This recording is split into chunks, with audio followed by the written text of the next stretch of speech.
السلام علیکم سامعین محترم، کیا آپ جانتے ہیں کہ طیب اردگان ملکہ برطانیہ کی آخری رسومات میں شامل کیوں نہ ہوئے؟ جہاں مسلم و غیر مسلم دنیا کے حکمران اپنی اپنی حاضری لگانے لائن میں کھڑے نظر آئے، وہاں طیب اردگان نظر کیوں نہیں آیا؟ تاریخ گواہ ہے کہ ماضی میں بھی جس مسلم حکمران نے اپنی ملی عزت اور دینی وقار پر سمجھوتا نہ کیا، وہی مسلم امہ کے اندر بالخصوص اور غیر مسلموں کے اندر بالعموم باروب اور مقبول رہا۔ طیب اردگان نے اگرچہ پہلے خود کہا تھا کہ میری خواہش ہے کہ میں ملکہ برطانیہ کے آخری رسومات میں شرکت کروں، مگر ساتھ یہاں بھی انہوں نے اپنی ملی بالادستی کو بلند رکھتے ہوئے کہا کہ ہمارے اپنے ملک کے پروگرام کے شیڈیول بہت زیادہ مصروف ہیں، میں کوشش کروں گا کہ کوئی فرصت ملے اور میں ان کے پروگرام میں شامل ہو جاؤں۔ گویا کہ یہاں بھی گوروں کو پیغام دیا کہ اگر میرے پاس فالتو وقت ہوا تو میں ضرور آؤں گا، مگر عین وقت پہ جانے سے انکار کیوں کیا؟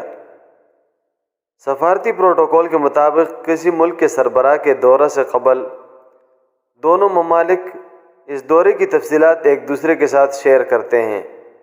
یہاں بھی حسب معمول ملکہ برطانیہ کے آخری رسومات پر تمام ممالک کے سربراہوں کو بتایا گیا کہ ان کو سول بسوں کے ذریعے ہوٹل سے تقریب کی جگہ پہ پہنچایا جائے گا اور کسی کو بھی پرائیویٹ پروٹوکول کی گاڑی استعمال کرنے کی اجازت نہیں ہوگی۔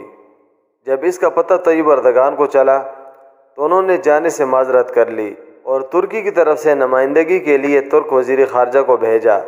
رجب طیب اردگان کے اس دلیرانہ فیصلے پہ مسلم امہ کے سر فخر سے بلند ہوا، مگر ستم ظریفی دیکھے کہ برطانیہ کی انتظامیہ نے جہاں تمام ممالک کے سربراہان کو بذریعہ بس وہاں پر تقریب کی جگہ پہ لایا، وہاں صرف امریکی صدر جو بائیڈن کو خاص پروٹوکول کے ذریعے ان کے اپنے جیٹ اور اپنے پرائیویٹ کار کو استعمال کرنے کی اجازت دے دی گئی۔ صلیبیوں کو اس دوغلے رویے نے دنیا کو ان کا اصل چہرہ دکھا دیا، جبکہ رجب طیب اردگان نے ایک دفعہ پھر صلیبیوں کی بالادستی کو جوتی کے نوک پہ رکھا اور مسلم امہ کا سر فخر سے بلند کیا۔ گویا کہ برطانیہ کے انتظامیہ کو یہ پیغام دیا کہ اگر تم سلطنت برطانیہ کے باقیات ہو تو میں سلطنت عثمانیہ کا امین۔ آپ کے قیمتی وقت کا انتہائی شکریہ۔ اللہ حافظ۔